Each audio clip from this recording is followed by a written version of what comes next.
The Witcher 3 Wild Hunt, a game that continues to impress in 2023, a timeless masterpiece that continues to really captivate players with an impressive storyline, memorable characters, an expansive open world, and of course, very immersive gameplay. And in this video, we're going to be talking about the best way to play The Witcher 3 Wild Hunt. We'll be going over every single platform that The Witcher 3 Wild Hunt is available on, and going over the experience that you will get when you play the game on that specific platform. We'll also look at pricing and everything like that as well, and then of course we'll talk about the best way to play The Witcher 3 Wild Hunt, the best way in terms of, graphics, the actual gameplay, and also the frame rates. We'll talk about all of that in this video. This is going over the ultimate way to play The Witcher 3 Wild Hunt in 2023, especially after that next generation update at the end of last year. So let's waste no more time and let's get straight into it. So quickly, I do just want to mention that obviously this should really apply for forever really, since of course we won't really be getting another version of The Witcher 3 Wild Hunt, or at least as far as we know, to be honest, since that next gen update seemed to be the final major update for The Witcher 3. So this video should really apply for years and years to come. So let's waste no more time and yeah, let's actually get into the video. So we'll start off by going over The Witcher 3 on the older consoles, the PlayStation 4 and the Xbox One. So The Witcher 3 did initially launch on the PlayStation 4 and Xbox One consoles. This provided you with what was a breathtaking experience in a vast open world. On these platforms, the game did offer stunning visuals, rich storytelling, and of course engaging gameplay like it does on every single platform. Now, although the hardware limitations of the previous generation consoles may result in, occasional frame drops and also, an overall reduced graphical experience, the overall experience still remains very immersive, to be honest. Now, I'm not saying it's the best experience that you'll get, and we all know that it definitely isn't. The game is going to be capped at 30 frames per second and isn't really as a true 1080p. It's sort of upscaled to it, but it will work at 1080p on the older consoles, and I believe you can get maybe 4K or an upscale 4K on the PlayStation 4 Pro or the One X. I don't know, but I think that might be possible. But either way, it's going to be basically a 1080p experience, and you are going to be capped at 30 frames per second. And yeah, there will be some frame drops, and it's not going to be the best way to play the game. The graphics aren't absolutely outstanding to, the 2023 standards, but they're not bad. They still look very, very nice. The lighting is still nice, and overall, the design and everything like that is great. And of course, the gameplay is the exact same. You get the exact same content that you get with the next generation version and PC.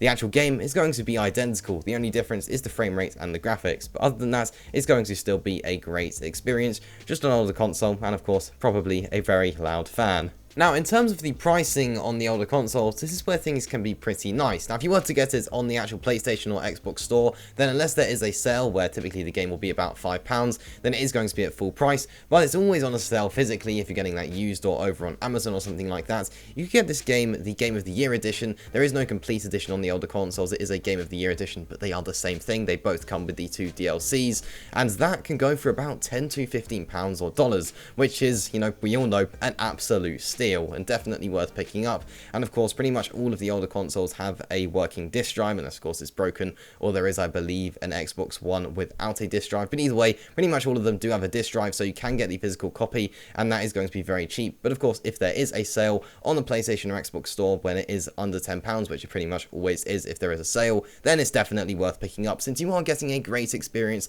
especially for that price point. So now let's actually look at the handheld consoles before we go on to the next-gen consoles and PC. So first of all, let's start with Nintendo Switch. So it was a pretty remarkable arrival having The Witcher 3 on Nintendo Switch. This allowed you to experience the vast open world of the game on a handheld console, and not a very powerful one either. Now, the game does have some very strong graphical compromises to, of course, accommodate the Switch's hardware limitations, but the game still retains its immersive atmosphere and, of course, compelling gameplay like it will on every platform, and the portability factor of the Nintendo Switch does make it a pretty enticing option for many people. This allows for casual gamers that aren't really into, hardcore RPGs to be able to experience it and really actually understand that The Witcher 3 is an amazing game. This allows all types of gamers to be able to play the game, and obviously it isn't going to be the best experience. the frame rate isn't going to be that consistent. It will pretty much stay at 30, but there are going to be more drops compared to the PlayStation 4 and Xbox One. And of course, this is where the graphics are at their worst. They won't be strong. It's going to be below 720p, but it can make up for it with its strong lighting, since that is pretty much the same as it is on the other consoles. And of course, you are getting The Witcher 3 Wild Hunt, so the gameplay is going to be amazing, the storyline is going to be amazing, and the open world is all there with the same DLCs from the other games. There is a complete edition of the game over on Nintendo Switch, but the only downside other than the graphics and frame rate on Nintendo Switch is the pricing. The game isn't cheap on Nintendo Switch. It's going to be a minimum of £15 or $15, and that's if you're lucky. Chances are you're going to be paying about £30 or dollars to get this game over on Nintendo Switch, which for obviously the game state on that game, where of course it's not bad, but the graphics aren't great and the frame rate isn't great either, it's not a cheap price, particularly when it's cheaper on a PlayStation 4 and Xbox One. So unless you really want to play it on the go, if you have one of the older consoles, it's definitely going to be better over there. But of course, Nintendo Switch is a portable console. It's going to be able to, go anywhere with you. So if you want to be able to play it on there, and if it's the only console you have, then it isn't a bad option. The game works well. And I do just want to mention, I have done a full analysis of The Witcher 3 Wild Hunt on Nintendo Switch. I'll link that video in the description below and at the end of this video if you are interested in watching that.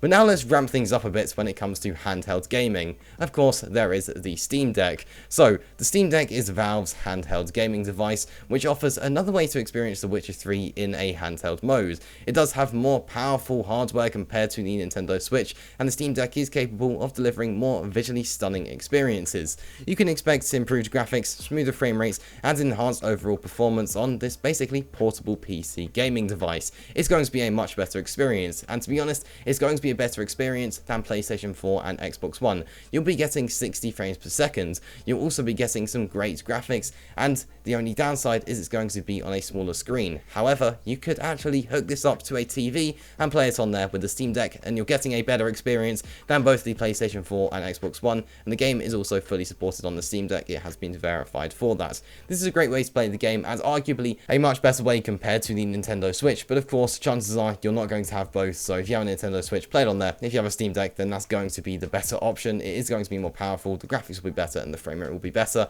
and it will come at a cheaper price. Steam is in the name, and you can get this on Steam for literally about £5 where it is on sale, and you get all of the DLCs along with that if you want to. Very cheap prices if it is on sale. If it isn't, then it is going to be a pretty hefty price, but otherwise you can get this for a cheap price, and it usually is on sale as well. And of course, CD keys and key websites are also going to be an option for this. It's a great way to play the game, and you can't go wrong with it on the Steam Deck. So now we're on to some of the big consoles. First of all, we'll start with the Xbox Series S. So you can enjoy the game on Xbox Series S. You can get the high frame rates, you can get the faster loading times, you can get the better performance, which we mentioned, and you can get the enhanced visuals, all on a very cheap next generation console. But of course, you won't be getting 4K, and you'll be getting 1080p, but still, that's a decent experience. It's basically going to be like playing on a PlayStation 4 and Xbox One, but with slightly better graphics and of course a higher frame rate. So yeah, you're going to get the next gen features with this version of the game on the Xbox Series S, and you are getting the higher frame rates, which really is the main improvement with this version of the game. The resolution won't be any different really to the older consoles, but it is still going to be a better experience than the older consoles, and yeah, you can't go wrong.